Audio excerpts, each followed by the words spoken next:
Bismillahirrahmanirrahim. Assalamualaikum warahmatullahi wabarakatuh. Alhamdulillah. Alhamdulillahilladzi hadana li hada wa ma kunna linahtadiya laula an hadanallah. Amma ba'du. Tashilan li wa tafhiman lana jami'an afwan an taqbilu alina nasi. Baik, mubasyaratan faqat. Jadi kami dari kelompok 1 tentang definisi fonetik, macam-macam fonetik dan proses artikulasi bunyi bahasa. Di sini kami ada tiga peserta. Di saya Yogi Saputra, yang kedua Marisa, dan yang ketiga Andi Muhammad Galib. Jadi untuk definisi fonetik itu yang akan dijelaskan oleh saya sendiri, dan macam-macam fonetik akan dijelaskan oleh saudari Marisa, dan proses artikulasi bunyi bahasa akan dijelaskan oleh saudara Andi Muhammad Galib. Baiklah, apa itu definisi fonetik atau apa itu fonetik? Secara etimologi terbentuk dari kata fon yang berarti bunyi, fon, dan logi yang berarti ilmu, sebagai sebuah ilmu.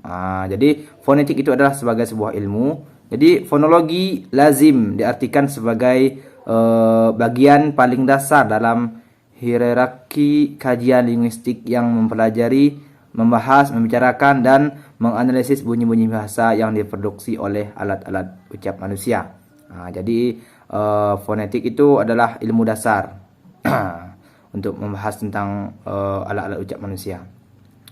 Adapun cabang studi fonologi ini adalah fonetik. Fonetik adalah bidang ilmu linguistik yang mempelajari penghasilan, penyampaian, dan penerimaan bunyi bahasa tanpa memperhatikan bunyi-bunyi tersebut membedakan makna atau tidak.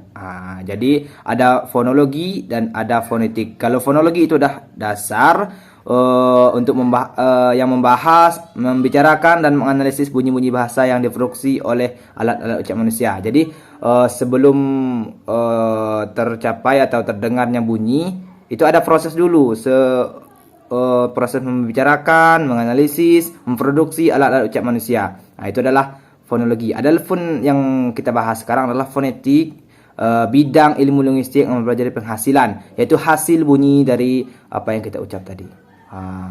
Cukup sekian, akan dilanjutkan oleh saudari Marisa. Saya Yogi Saputra. Assalamualaikum warahmatullahi wabarakatuh. Baiklah, di sini saya Marisa. Di sini saya akan menjelaskan tentang macam-macam fonetik. Nah, macam-macam fonetik di sini ada 3 macam, yaitu yang pertama fonetik artikulatoris, dan yang kedua fonetik akustik, dan yang ketiga fonetik auditoris. Nah, fonetik fisiologis atau artikulatoris yaitu fonetik fisiologis yaitu bidang fonetik yang mengkaji tentang penghasilan bunyi-bunyi bahasa berdasarkan fungsi mekanisme biologis organ tutur manusia. Nah, misalnya seperti lidah, bibir, dan gigi yang digerakkan oleh rahang bawahnya. Fonetik fisiologis paling berkaitan dengan ilmu linguistik karena fonetik ini sangat berkenaan dengan masalah bagaimana bunyi bahasa itu diproduksi atau dihasilkan. Fonetik artikulatoris atau fonetik fisiologis adalah fonetik yang mempelajari bagaimana mekanisme alat-alat berbicara atau alat-alat ucap yang ada di dalam tubuh manusia menghasilkan bunyi bahasa. Nah, yang kedua, fonetik akustik. Fonetik akustik mempelajari bunyi bahasa menurut aspek-aspek fisiknya. Kajian fonetik akustik bertumpu pada struktur fisik bunyi-bunyi bahasa dan bagaimana alat pendengaran manusia memberikan reaksi kepada bunyi-bunyi bahasa yang diterima. Fonetik akustik yang objeknya adalah bunyi bahasa ketika merambat di udara, antara lain membicara atau gelombang bunyi. Nah, fonetik ini berusaha menguraikan berbagai hal tentang bagaimana suatu bunyi bahasa ditanggapi dan dihasilkan oleh mekanisme pertuturan manusia. Bagaimana pergerakan bunyi-bunyi bahasa itu dalam ruang udara yang seterusnya bisa merangsang proses pendengaran manusia. Kajian fonetik akustik lebih mengarah pada kajian fisika daripada kajian linguistik. Nah, yang ketiga yaitu fonetik auditoris adalah kajian terhadap respons sistem pendengaran terhadap rangsangan gelombang bunyi yang diterima. Fonetik auditoris mengarahkan kajiannya kepada persoalan bagaimana manusia menentukan bunyi-bunyi yang diterima alat pendengarannya. Dengan arti kata, kajian ini meneliti bagaimana seorang pendengar menanggapi bunyi-bunyi yang diterimanya sebagai bunyi-bunyi yang perlu diproses sebagai bunyi-bunyi bahasa yang bermakna, dan apakah ciri bunyi-bunyi bahasa yang dianggap penting oleh pendengar dalam usahanya untuk membeda-bedakan setiap bunyi bahasa yang didengarnya. Selanjutnya akan dijelaskan oleh Muhammad Andi Galif. Baiklah, di sini saya akan coba menjelaskan tentang proses artikulasi bunyi bahasa. Dalam proses pembentukan bunyi, sumber energi utama adalah arus udara yang mengalir ke paru-paru. Getaran-getaran itu timbul pada pita suara sebagai akibat tekanan arus udara yang dibarengi dengan gerakan alat-alat ucap yang sedemikian rupa, sehingga menimbulkan perbedaan ataupun menimbulkan perubahan rongga udara yang terdapat dalam mulut ataupun dalam hidung. Dengan demikian, sarana utama yang berperan dalam proses pembentukan bunyi bahasa adalah, yang pertama adalah arus udara, yang kedua pita, adapun yang ketiga adalah alat ucap. Arus udara, yang pertama adalah arus udara.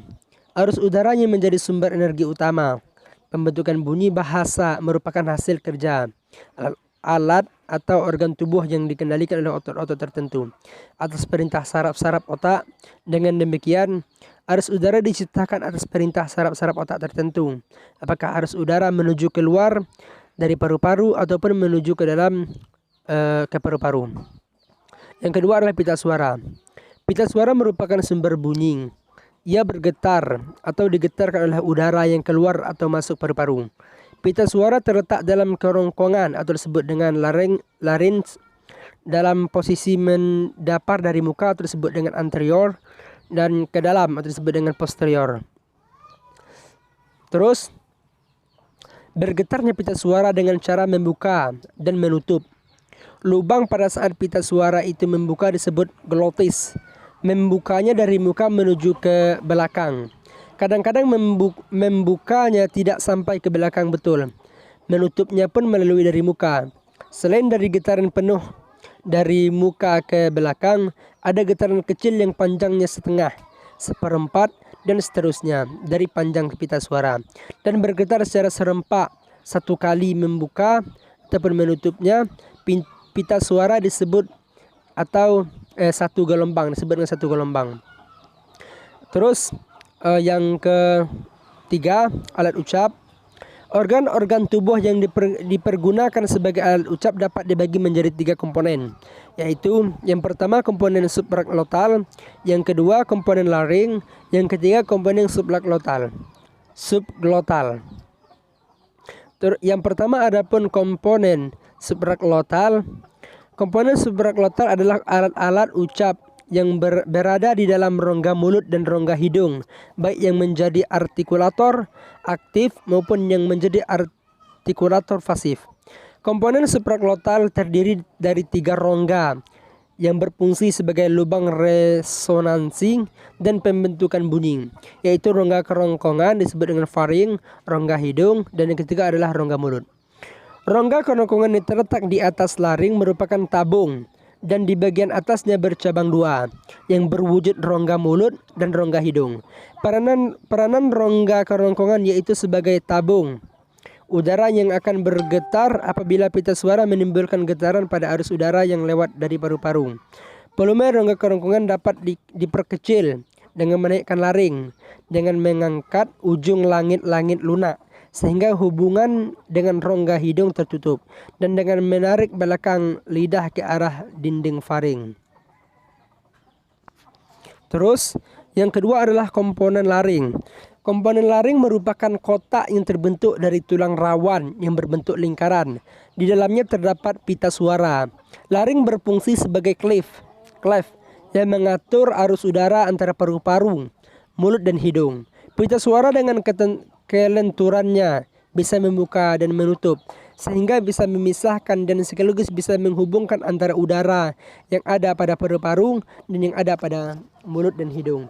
Apabila dibuka lebar-lebar, udara yang ada pada paru-paru bisa berhubungan dengan udara yang ada pada mulut dan hidung. Sebaliknya, apabila klep ditutup rapat, udara yang ada pada paru-paru terpisah total dengan udara yang ada pada mulut dan hidung. Terus adapun komponen yang terakhir adalah komponen subglotal. Komponen subglotal terdiri dari paru-paru kiri dan kanan, seluruh bronkial dan saluran bronkial dan saluran pernapasan atau trakea. Fungsi utama komponen subglotal adalah memberi arus udara yang merupakan syarat mutlak untuk terjadinya bunyi bahasa. Proses pengaliran udara yang berganti-ganti arah disebabkan oleh berkembang kempisnya kedua paru-paru yang berrongga.